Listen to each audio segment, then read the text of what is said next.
Bon, je pense qu'on va pouvoir, commencer. Donc on a le plaisir, d'accueillir aujourd'hui, Isaline Delay-Deray-Auguet, pour inaugurer ce troisième chapitre, des archives du Zen roman, consacré cette fois-ci donc un peu à toute l'histoire autour, du MUDAC.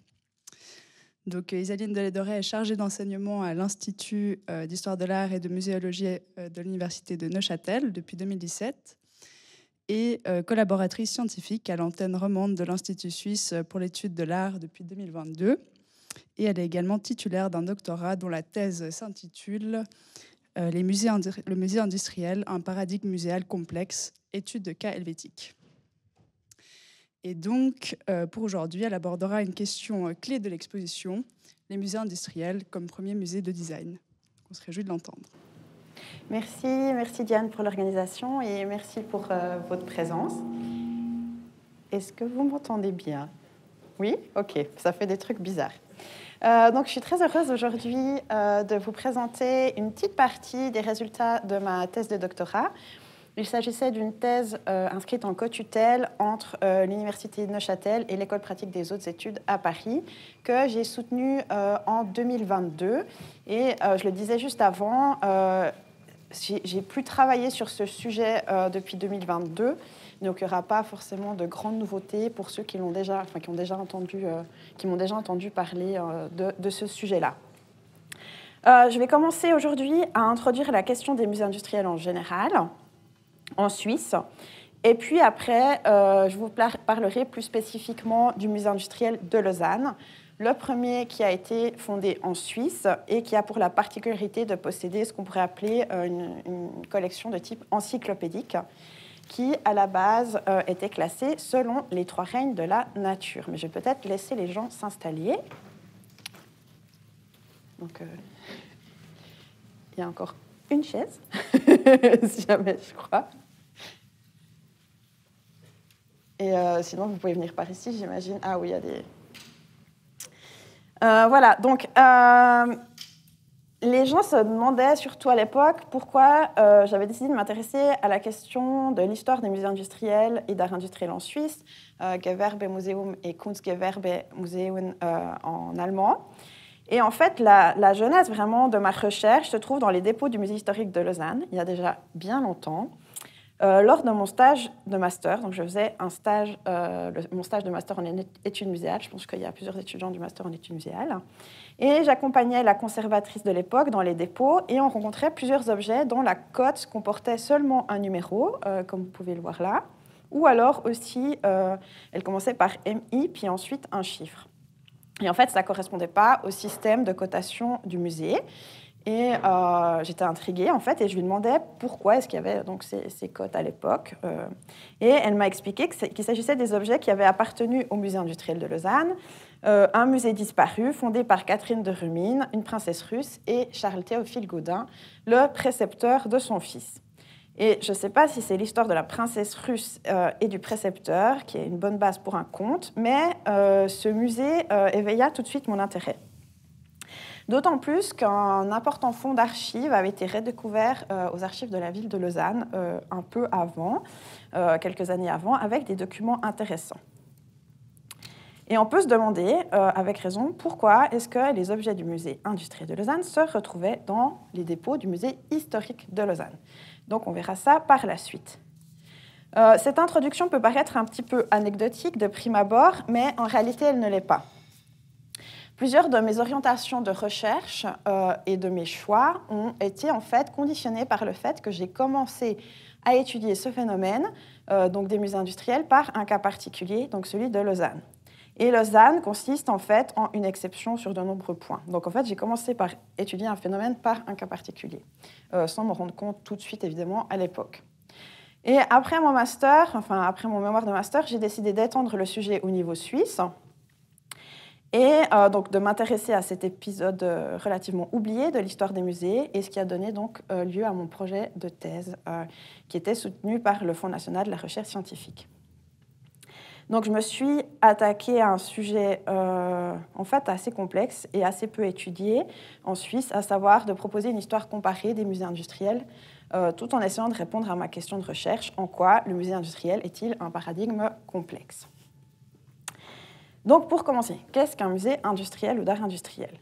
Donc, l'exposition actuelle du MUDAC, dans laquelle on se trouve, a pour objectif de retracer l'histoire du design en Suisse romande. Dans mon cas, je ne suis pas cantonnée à une région linguistique, mais j'ai vraiment étendu mes recherches à toute la Suisse. Durant la seconde moitié du 19e siècle, donc la période qui m'a intéressée, il n'y a pas de Rösti-Graben des musées industriels. Au contraire, les gens circulent, les idées circulent, même extrêmement bien déjà au niveau suisse, mais aussi au niveau européen. Et ce que je voulais encore ajouter comme sorte de remarque préliminaire, et c'est un peu quelque chose qu'il faudrait garder en tête durant ma présentation, et ce qui n'est pas forcément en fait évident pour tout le monde, c'est qu'il y a un lien entre l'histoire des musées industriels et d'art industriel et l'histoire de l'évolution du style dans les arts industriels. Donc on n'utilise pas encore le terme de design au XIXe siècle. En français, même si c'est un terme qui vient du français, on ne l'utilise pas encore en français au XIXe siècle. Et c'est un terme qui apparaît en français plutôt dans les années 1960 et qui sera vraiment utilisé plutôt à partir des années 1980. Je ne sais pas si vous aviez parlé de ça lors d'une autre journée d'études. Donc ça, c'est déjà aussi un élément à savoir. Et comment, donc, quand on parle de ce lien entre les musées industriels et l'histoire du style, donc premièrement, en fait, certains musées industriels qui avaient des écoles liées, on le verra après, ont justement été fondés dans le but de donner aux produits suisses, donc aux produits dans un sens très large, une forme qui les rende plus attrayants sur le marché. Donc le but, enfin un des objectifs en fait de ces musées, c'était vraiment d'améliorer la qualité esthétique des objets créés en Suisse, grâce notamment à la collection de modèles. Du coup, en fait, ces musées industriels ou d'art industriel ont constitué comme une sorte de terreau fertile à l'apparition de certaines modernités stylistiques. Et là, je vous montre un exemple de la Chaux-de-Fonds avec l'émergence du style sapin, qui est une variante régionale de l'Art nouveau au sein de l'école. Enfin, c'est un style qui apparaît au sein de l'école d'art, qui était justement rattaché au musée d'art industriel, et notamment grâce à Charles Platenier, qui avait été donc engagé comme directeur. Donc là, je passe assez vite, mais c'est pour vous montrer rapidement un petit peu ces liens. Et puis, il y a aussi un exemple à Zurich. Voilà, c'est l'image, elle se réfère plutôt à la Chaux-de-Fonds, mais à Zurich, avec Jules de Préter, qui était un artiste belge, qui a été nommé en 1905 à la tête du Kunstgewerbemuseum et de la Gewerbeschule, deux institutions qui étaient situées dans le même bâtiment, et qui, lui, a vraiment révolutionné l'enseignement au sein de la Gewerbeschule, interdisant la reprise de styles anciens, et par conséquent, il a introduit le Jugendstil au sein de cette école et donc au sein du musée. Il a aussi opéré un certain tri drastique dans les collections, où il a carrément aussi éliminé certains objets pour en acquérir d'autres de style Jugendstil. Il y a aussi deux associations, l'œuvre en français et le Schweizerischer Verbund, qui sont vraiment des chevilles ouvrières de la réforme des arts appliqués et qui sont justement nés au sein de ces institutions. Donc, quand je dis institutions, à la fois les musées et les écoles. Et parmi les initiateurs de l'œuvre, donc pour la Suisse romande, on retrouve donc entre autres Charles Platenier, dont je vous ai déjà parlé, donc le directeur de l'école d'art de la Chaux-de-Fonds, mais aussi son élève Charles-Édouard Jeanneret, donc le Corbusier. Et puis pour Lausanne, on retrouve Nora Gross, qui était une pédagogue et promotrice d'un artisanat féminin, et aussi l'architecte Alphonse Laverrière, qui étaient donc tous les deux membres du comité du musée industriel donc de Lausanne. C'est pour vous montrer un peu rapidement ces liens. Et je voulais aussi rappeler dans cette note préliminaire que la première exposition nationale d'art appliqué, donc l'ENA, s'est déroulée justement à Lausanne en 1922, organisée conjointement par l'œuvre et le Schweizerischer Verbund. Alors, contrairement aux exemples des pays qui nous entourent, les musées industriels suisses ne naissent ni d'une volonté fédérale unifiée, ni de collection princière, évidemment on n'a pas de collection princière, ni de grande révolution. Donc les premiers musées industriels sont en fait le fait d'initiatives privées, généralement, ou souvent aussi d'associations de bourgeois. Donc le premier musée industriel en Suisse est fondé en 1862 à Lausanne, donc par deux particuliers, Charles Théophile Gaudin, vous allez en entendre beaucoup parler aujourd'hui, et Catherine de Rumine, donc on y reviendra. 7 ans plus tard, c'est le canton de Berne qui fonde la Muster- und Modellsammlung, qui va vite être renommée Kantonales Gewerbemuseum. Mais l'élan de création des musées industriels commence véritablement dans la région de Zurich, là où l'industrie est déjà bien développée. Et on assiste à de nombreuses discussions entre le canton de Zurich et la ville de Winterthur quant au choix de l'emplacement du futur musée industriel, afin de doter, l'idée c'est vraiment de doter toute la région d'une seule institution. Malheureusement, les négociations n'aboutissent pas et on assiste à la création de 2 musées en 1875, le Kunstgewerbemuseum de Zurich et le Gewerbemuseum de Winterthur.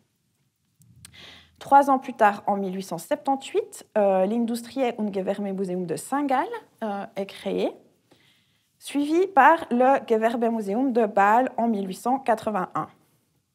En Suisse romande, l'école d'art appliqué à l'industrie de la chaux-de-fonds se dote en 1885, 15 ans après sa création, d'un musée d'art industriel. La même année, à Genève, un musée des arts décoratifs est fondé au sein de l'école d'horlogerie. Ensuite, on a encore Fribourg, qui était donc faiblement industrialisé à la fin du XIXe siècle, qui abordera, lui, en 1888, la question de la création d'un musée industriel cantonal, dans ce cas-là, avec une bibliothèque et une école qui lui seront rattachées. Et il y a encore un dernier exemple, un cas tardif, qui est le musée industriel de Sion, qui, lui, a été ouvert en 1907. Le canton du Valais était alors en fait le moins industrialisé de Suisse, enfin un des moins industrialisés de Suisse. Donc en fait, on a 10 musées industriels importants. Donc il y a encore des mini-cas, mais là j'ai vraiment fait les 10 plus importants qui reflètent 10 réalités différentes. Donc de façon générale, si on essaye de trouver des points communs entre ces différentes institutions, la plupart de ces musées collectionnaient essentiellement des objets d'art appliqués, aussi bien des originaux que des copies, donc du mobilier, de la céramique, des verreries, des objets en métal, en bois et en tissu, beaucoup de tissus en Suisse allemande, mais également des matières premières et des machines pour certains, donc des machines à vapeur ou des machines à tisser, des machines à broder, etc., et des échantillons. Les collections étaient en fait souvent spécialisées dans le type d'industrie développée dans la région. Par exemple, donc là, je suis désolée, j'ai pensé que j'avais un écran beaucoup plus grand, mais donc vous pourriez voir sur la carte que, en fait, par exemple, pour la région de, je ne sais pas si vous voyez ma souris, ah oui, Winterthur-Saint-Gall, on a vraiment une spécialité au niveau de l'industrie dans les textiles. En fait, c'est aussi très, très petit chez moi. Et dans la broderie. Et en fait, c'est, par exemple, ce qu'on se trouve de façon majoritaire dans les collections.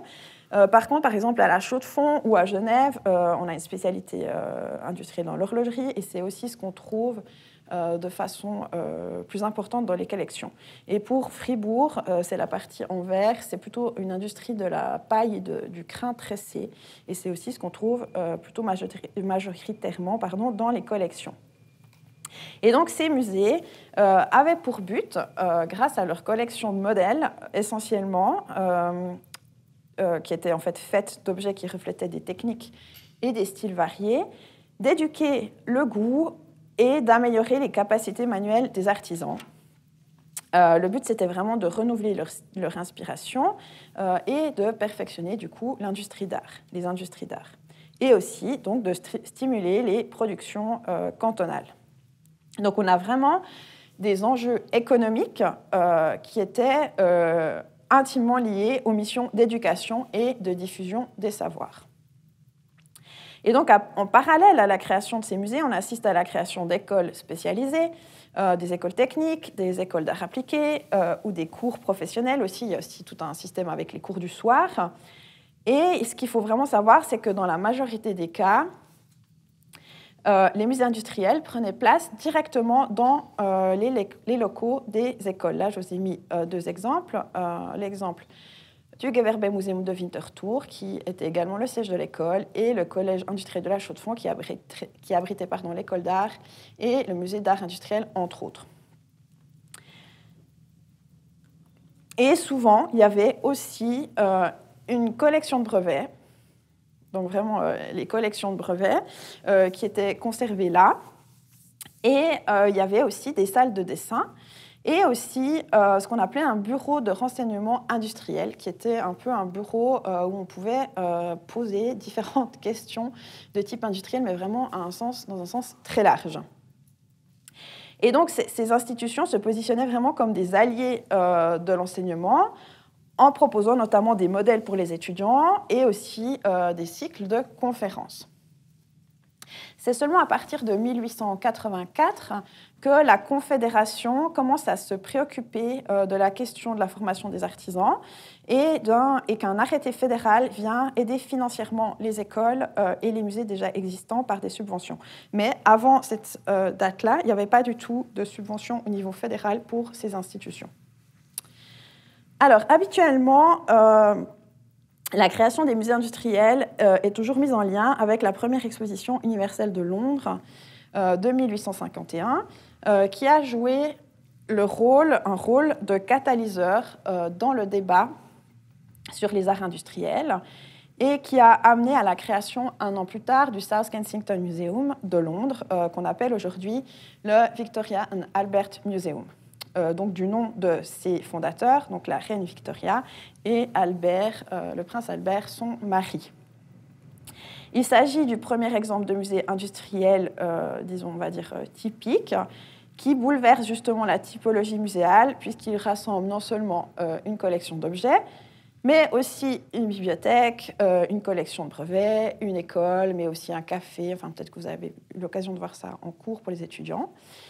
En fait, ce que j'ai essayé de démontrer dans ma thèse, c'est que les racines intellectuelles, en fait, à la fois de l'exposition universelle de Londres et du South Kensington Museum, se trouvent aussi, et notamment, dans la réforme du système éducatif allemand, tel qu'il avait été proposé par Gustav Friedrich Wagen, qui est un élève de Hegel, dans le premier tiers du XIXe siècle déjà.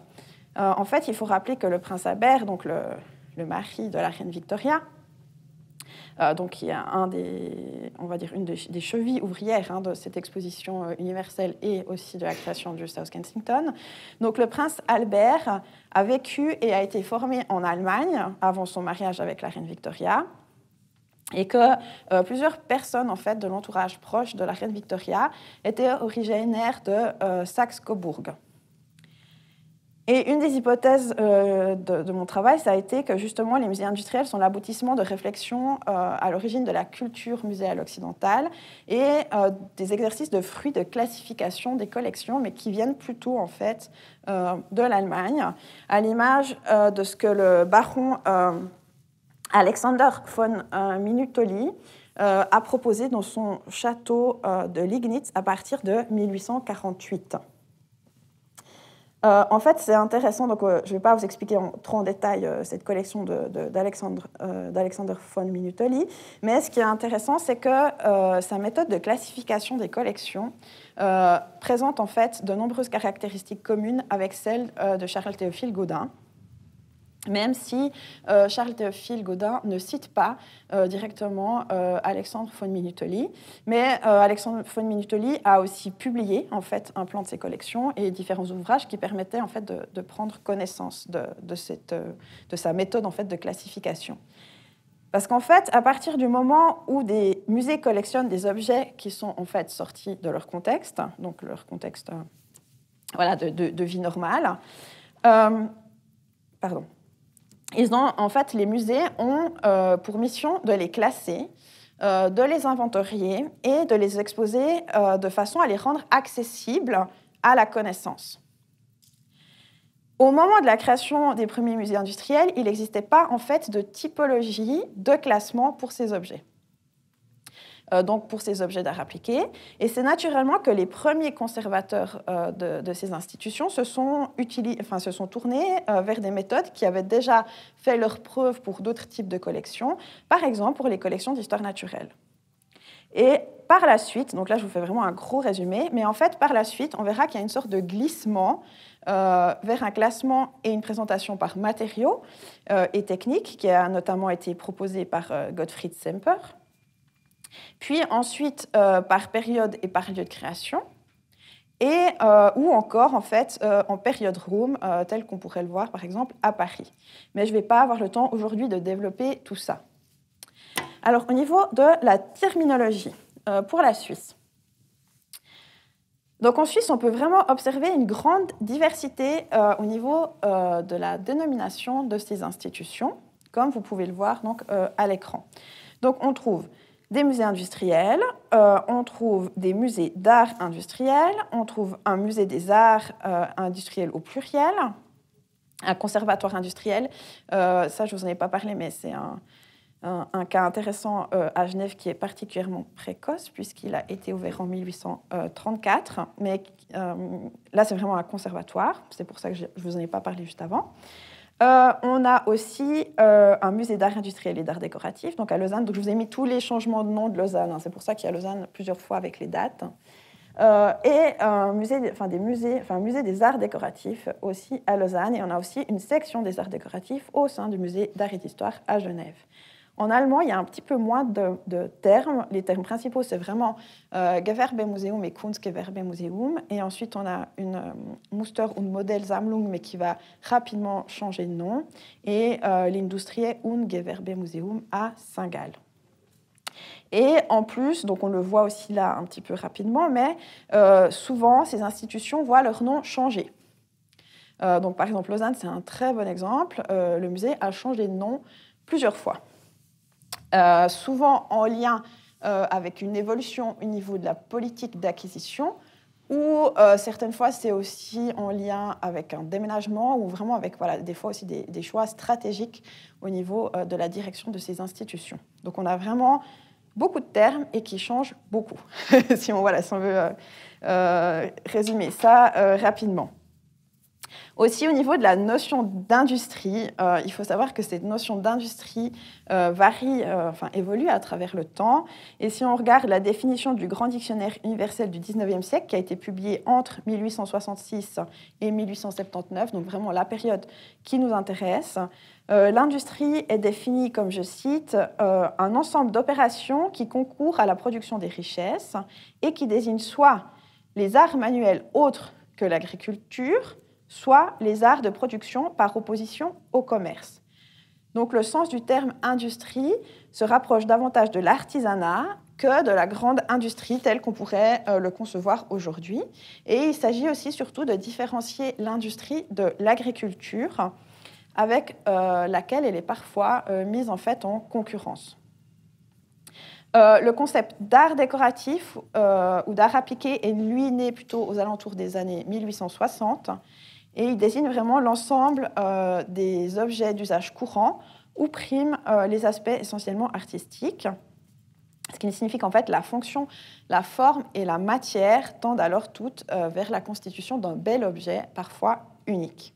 Ce terme d'art décoratif se généralise en France autour de 1877, avec la fondation de la Société du musée des arts décoratifs et le nouveau nom de l'École nationale des arts décoratifs. Donc c'est aussi un terme relativement récent. C'est vraiment un terme qui apparaît de façon généralisée autour des années 1870 dans le vocabulaire en français. Pour les termes en allemand, c'est vraiment, je dirais, le vocabulaire souvent se réfère plutôt à Gottfried Semper et aux ouvrages de Gottfried Semper, qui lui a utilisé justement ces termes de Kunstgewerbe et de Kunstindustrie aussi à partir des années 1860. Donc voilà un petit peu rapidement. Alors, au niveau des archives, parce que comme justement cette expo parle d'archives, Donc, en fait, quand moi j'ai commencé à m'intéresser à ces questions-là, il y avait extrêmement peu de littérature secondaire, ce qui a impliqué en fait vraiment un grand travail dans les archives, puisque la connaissance de ces institutions passait vraiment par l'étude des sources. Donc, du coup, j'ai dépouillé environ 40 mètres linéaires d'archives dans 14 institutions situées dans 11 cantons. Et en fait, ces institutions, ça peut être donc des archives communales, des archives cantonales, ou aussi, il y a aussi des archives, ouais, là je les ai pas mis, mais des archives qui sont encore conservées dans les institutions, donc sur place. Ça arrive aussi. Et la quantité et la qualité des archives peut être extrêmement variable selon les musées. Ça peut être de quelques dossiers, vraiment, par exemple dans le cas de Fribourg, où presque tout est passé à la benne, en fait, les archives comme les objets. Donc là, à Fribourg, c'est vraiment l'exemple où il y a le moins de documentation et où il reste vraiment le moins de choses. Donc ça peut être voilà, quelques dossiers à plusieurs centaines de cartons, comme à Zurich, où au contraire, là, ils ont tout gardé.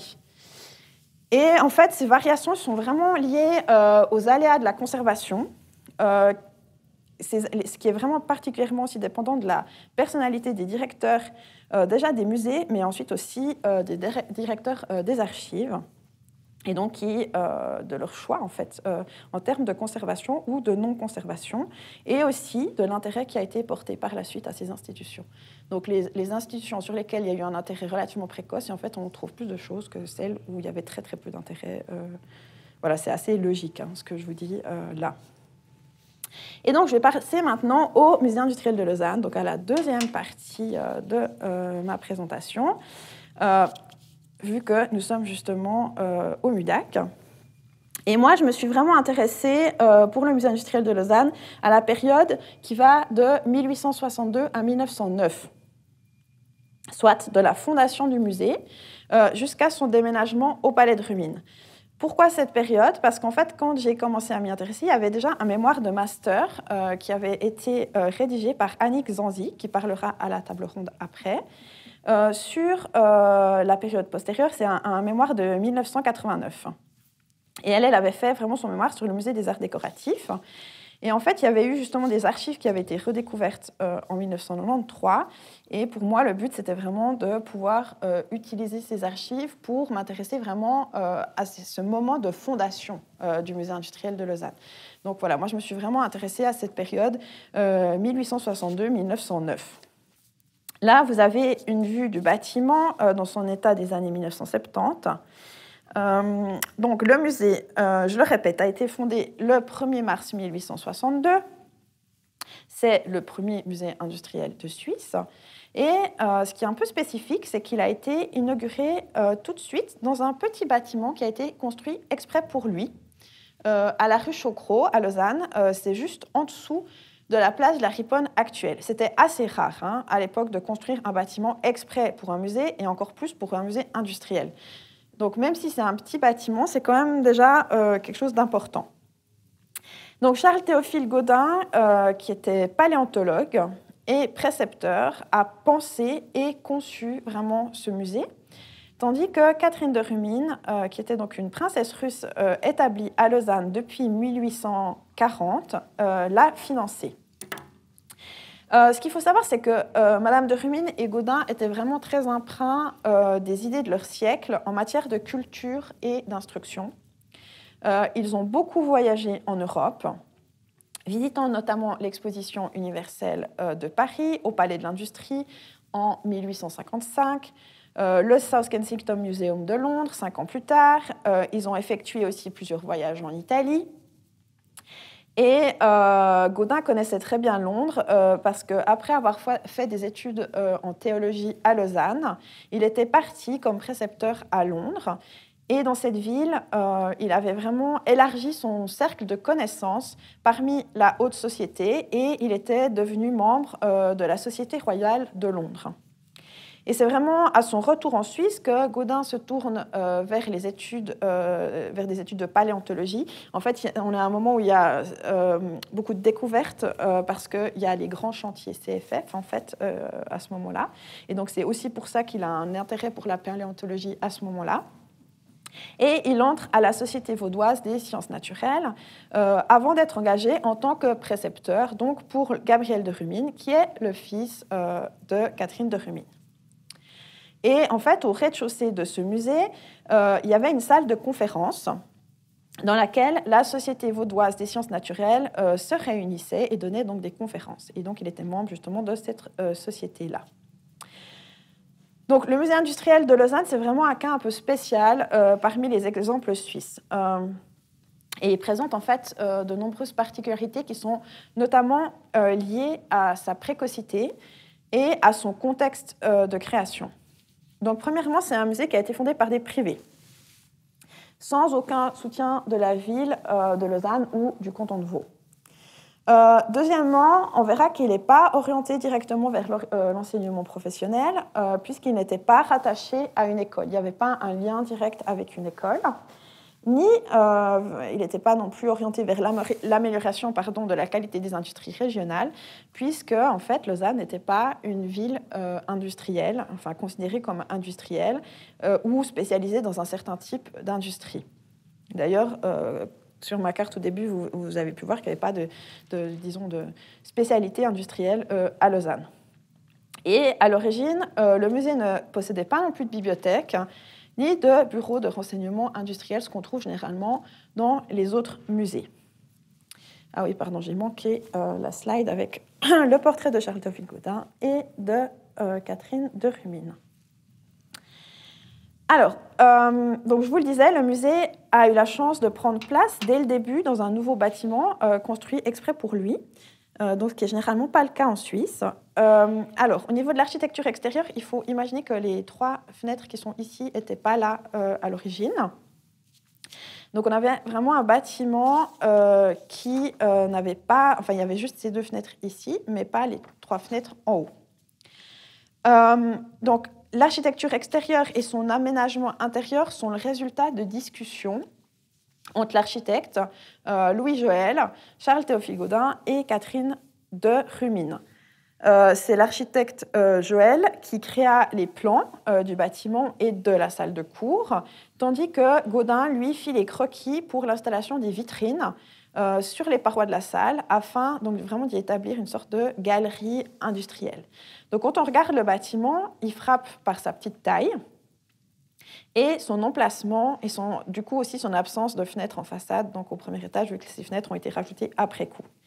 Et en fait, en réalité, la taille et l'emplacement de la parcelle, il est vraiment coincé entre 2 bâtiments, offrait relativement peu de possibilités en fait en termes d'architecture. Parce que justement, le bâtiment a été construit en continuité des autres et dans une ruelle étroite. En fait, c'était important pour Madame Rumine que l'emplacement soit central à Lausanne. Et donc, c'est aussi une des raisons qui a... et en fait, il fallait simplement aussi un terrain libre au centre de Lausanne, et c'est pour ça qu'il s'est retrouvé là, donc juste en dessous de la place de la Riponne. Donc, il était éclairé que par les verrières qui étaient ouvertes dans le toit, donc que vous pouvez deviner ici. Et l'intérieur du musée, dans son état originel, n'est connu que par des descriptions qui sont parues dans les journaux. On n'a pas d'image, malheureusement, qui a été conservée de l'intérieur. Et je peux vous lire une petite description qui est parue dans le journal de la Société vaudoise d'utilité publique. Donc, je vous lis ça.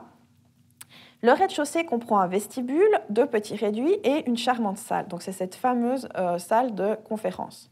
Cette salle est remplie de bancs qui font face à un pupitre flanqué de tous les accessoires de l'enseignement. Tout autour est un couloir, occupé en partie par des bancs adossés au mur.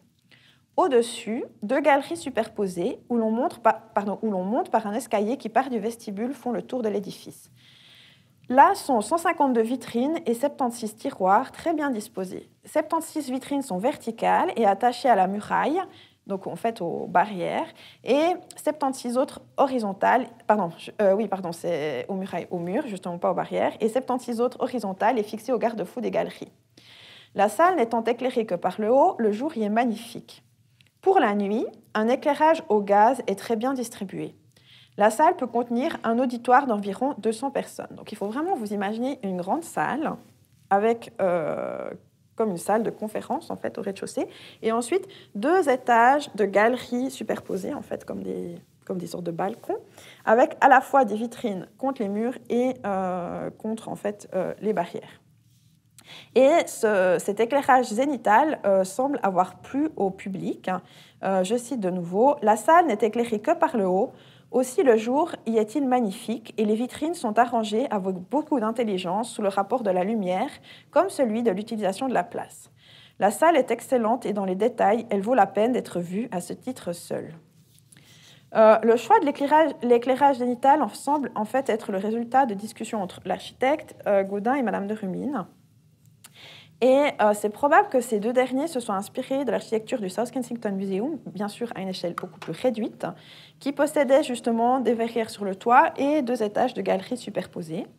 Et il faut aussi noter que l'éclairage zénital de la Grande Galerie du Louvre a été, lui, terminé en 1856. Et ils étaient allés à Paris plusieurs fois, en fait, et ils avaient visité le Louvre. Pour ce qui est de l'éclairage au gaz pour le soir, ça, c'est vraiment quelque chose de très précoce.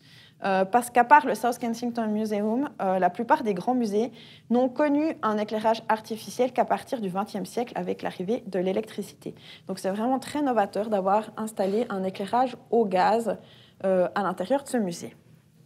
Alors je vois que je parle trop, donc je vais essayer d'aller un petit peu plus vite. Alors, au niveau du plan des collections, on peut vraiment se poser la question de pourquoi Charles-Théophile Gaudin décide de rassembler ses collections pour en faire un musée industriel et quel est le plan qui a guidé ces collections. Alors, je rappelle qu'il s'agit vraiment de faire une collection d'objets essentiellement artisanaux et non donc industriels dans le sens actuel. Il ne faut pas vous imaginer à Lausanne des machines, par exemple.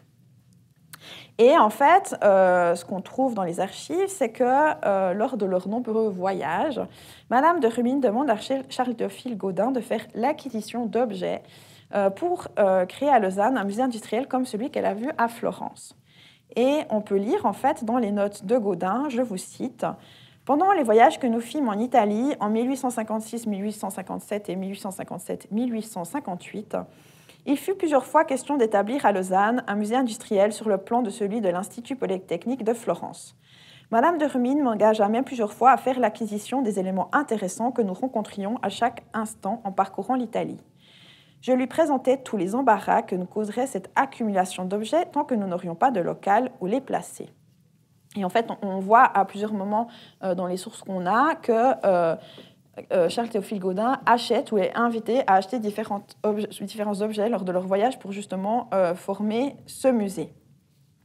Et en mai 1861, Gaudin et Gabriel de Rumine éditent un plan général des collections du musée industriel, même si en fait on pense toujours que c'est Gaudin qui est vraiment l'instigateur du musée, enfin c'est lui qui a vraiment pensé ce musée.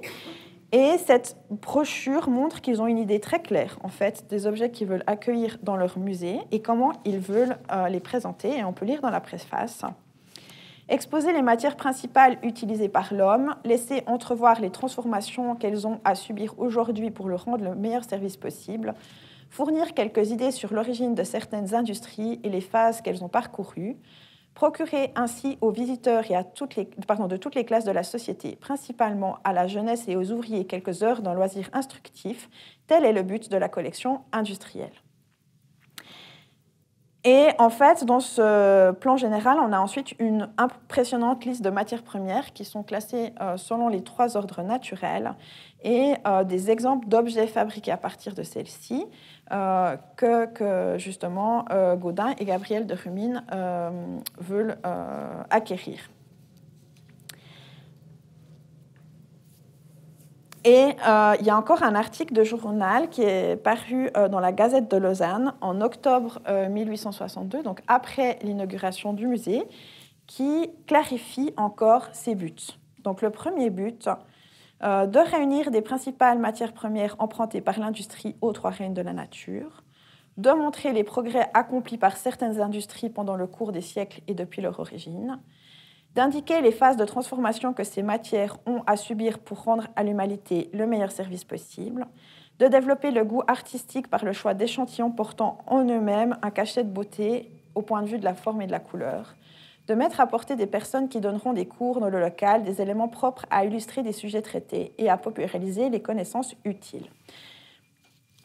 Donc on voit que le but, c'est vraiment de montrer la richesse du savoir-faire humain et que le musée avait vraiment consisté en fait en l'exposition de matières premières, de stades intermédiaires de fabrication et de produits finis, mêlant ainsi dans la même vitrine des collections scientifiques, historiques, artistiques, archéologiques et ethnographiques. Concernant donc la classification des objets, Gaudin décide d'utiliser un système de classement et d'exposition selon les 3 règnes naturels, c'est-à-dire le minéral, le végétal et l'animal. Et en fait, donc, chaque objet des collections est exposé selon le règne auquel il appartient, mais aussi selon sa matière première principale et le stade de transformation qu'il a subi pour passer en fait de la matière première à l'objet fini. Alors, donc là, je vous avais mis quelques exemples d'objets, mais justement, je vais un peu passer rapidement. Je voulais surtout vous montrer, parce que je vais surtout passer un peu rapidement sur certaines choses, mais pour arriver à la fin. Donc, on a la chance, en fait, d'avoir le premier catalogue des objets du musée industriel qui a été rédigé par Charles-Théophile Gaudin dans les archives. Donc, le premier catalogue a été conservé. Il comprend 6000 entrées qui correspondent chacune à un objet. Et donc, c'est vraiment une mine d'or pour tous les chercheurs qui s'intéressent à cette institution, puisqu'il contient vraiment la liste des objets entrés dans les collections entre 1861 et 1909, ainsi que les remarques des conservateurs ultérieurs. Donc, c'est pour ça qu'on a des annotations en fait en couleur et aussi en noir ici, qui sont donc des annotations des conservateurs ultérieurs qui font par exemple référence à des nouveaux numéros d'inventaire. On a aussi la chance d'avoir conservé les étiquettes qui étaient les étiquettes explicatives en fait, qui avaient été rédigées par Charles-Théophile Gaudin. Et on suppose que c'est vraiment les étiquettes qui étaient utilisées dans les vitrines parce qu'elles ont des petits trous, en fait, comme des petits trous d'épingle à chacun de leurs angles. Et donc, je passe un peu rapidement. Mais ce que je voulais dire, c'est que je pense que vous l'aurez compris, le Musée industriel de Lausanne a beaucoup d'une œuvre philanthropique redevable à la personnalité de Gaudin. Il a eu un certain succès jusqu'à la mort de ses fondateurs, donc en 1866 pour Gaudin, et donc vraiment déjà 4 ans après l'ouverture du musée, et en 1867 pour Catherine de Rumine. Dans son testament, Catherine de Rumine lègue le musée à la ville de Lausanne avec une somme de 10 000 francs, dont les intérêts devront servir à payer les frais de gestion, et ce, à condition que son fils, Gabriel, en soit nommé directeur à vie et que la classification et l'ordonnance des objets demeurent telles que Gaudin les a conçues. Or, Gabriel de Rumine est encore jeune et en fait, il préfère voyager. Il ne s'intéresse pas beaucoup à la destinée et à la gestion du musée. Après le décès de sa mère, il part vivre à Paris. Et en 1871, il décède à son tour à Bucarest lors d'un voyage de la fièvre typhoïde, alors qu'il est âgé de seulement 30 ans. Et comme Gabriel de Rumine n'avait pas d'héritier direct, il n'avait pas d'enfant, il a légué à la ville de Lausanne une très grande somme d'argent qui servit ensuite à la construction du Palais de Rumine, qui a été inauguré en 1906 et qui accueillera la bibliothèque, le médaillé cantonal, le musée des sciences, le musée d'histoire, d'archéologie et des beaux-arts, ainsi que le musée d'art industriel. Donc on va voir comment on en est arrivé là. Donc en fait, après le décès de Gabriel de Rumine, on a un nouveau conservateur qui est nommé, qui s'appelle Arnold Morel-Facio, qui était déjà le conservateur du médaillé vaudois et du musée cantonal d'archéologie et d'histoire.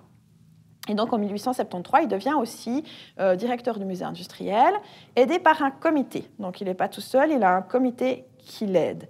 Et à ce moment-là, la politique d'acquisition change, privilégiant l'acquisition de machines. Et aussi, le but, c'est de créer vraiment une collection pour l'enseignement de la physique et de la mécanique. Et petit à petit, en fait, comme on a une politique d'acquisition qui est différente, les salles deviennent trop petites, même très rapidement. Et en 1905, il est décidé, il faut en fait dédoubler les collections. La première raison, c'est parce que vraiment les salles deviennent trop petites pour pouvoir tout exposer. Et il y a évidemment, à cette époque-là, pas encore de dépôt.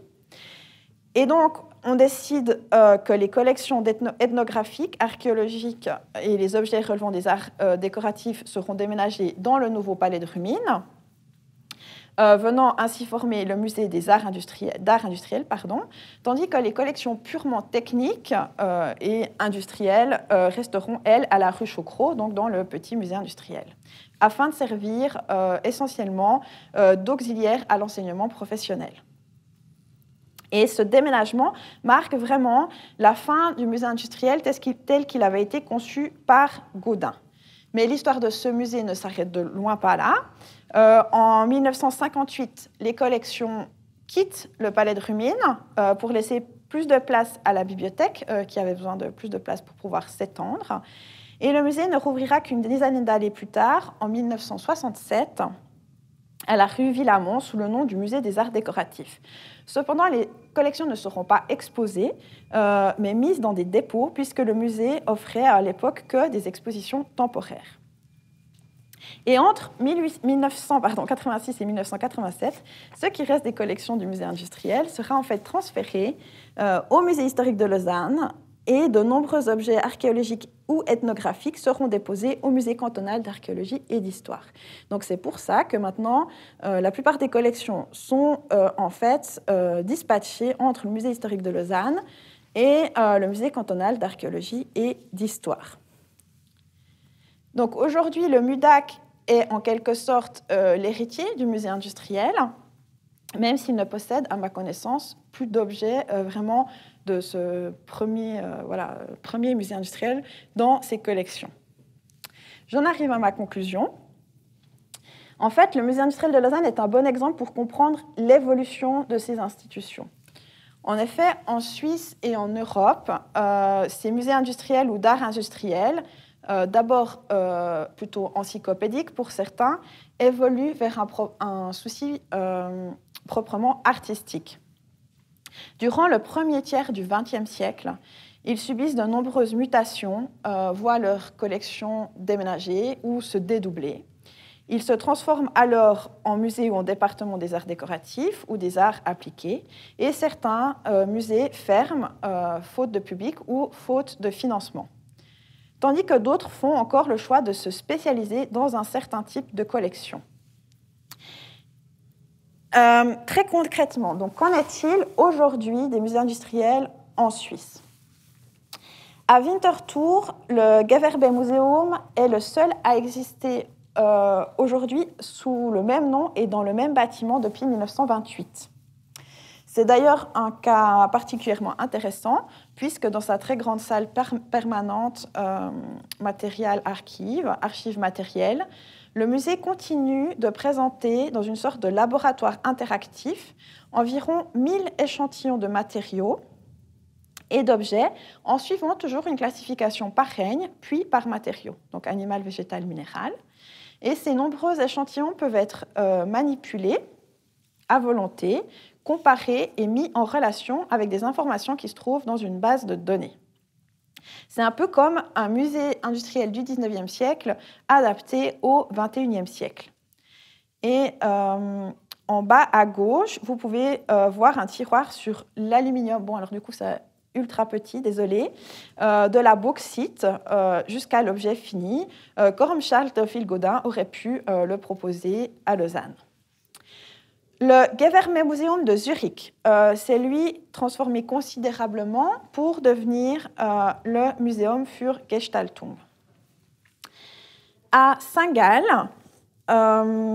l'Industrie- und Gewerbemuseum a continué de se spécifier dans le domaine du textile en faisant l'acquisition de plusieurs fonds et collections privées. En 1982, il a été rebaptisé Musée et Bibliothèque du Textile. Et en fait, Textile Museum en allemand, donc le Textilmuseum de Saint-Gall. La bibliothèque existe encore et est toujours utilisée. Donc, c'est ce que vous voyez à gauche. Aussi avec vraiment une bibliothèque d'échantillons textiles vraiment très importante. Et on voit toujours, par exemple, il y a une machine à broder qui est toujours exposée encore aujourd'hui, enfin la dernière fois que j'y suis allée. Et je voulais aussi vous montrer ça. C'est une exposition temporaire qui s'appelait Material Motors, qui s'était terminée en 2022 et qui présentait justement dans une sorte de cabinet, des fibres, et qui montrait justement ces différentes transformations de la matière première textile naturelle, mais aussi artificielle, pour arriver au fil et ensuite au tissu fini, ainsi que leur application, en fait, un petit peu comme Gaudin aurait pu le faire au Musée industriel de Lausanne. Et je vous ai mis du coup une photo de la section sur la soie et une photo de l'étiquette soie rédigée par Gaudin. Les musées de Bâle, de Fribourg et de Sion, enfin Bâle, Fribourg, Sion et La Chaux-de-Fonds connaîtront une fin moins heureuse puisqu'ils fermeront. Dans le cas de La Chaux-de-Fonds, les collections existent toujours. Aux dernières nouvelles, dans les caves du bâtiment actuel de l'école d'art. Je ne sais pas si finalement elles ont déménagé ou pas. Et les plus belles pièces de style Art Nouveau sont exposées et donc sont visibles dans les salles, dans des salles spécifiques au Musée des Beaux-Arts à La Chaux-de-Fonds. Et l'école a d'ailleurs fêté ses 150 ans en 2022 et a publié justement un bel ouvrage qui retraçait toute son histoire de l'institution, donc de l'école, mais aussi un petit peu l'histoire des collections. Voilà, je vous remercie pour votre attention. Merci.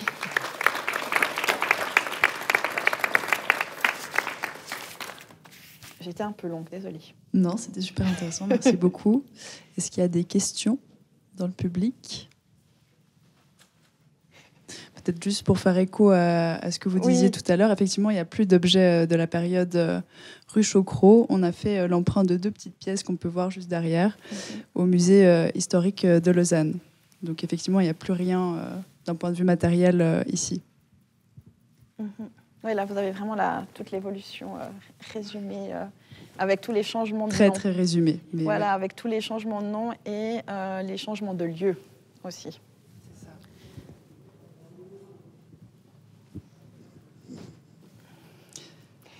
Personne ?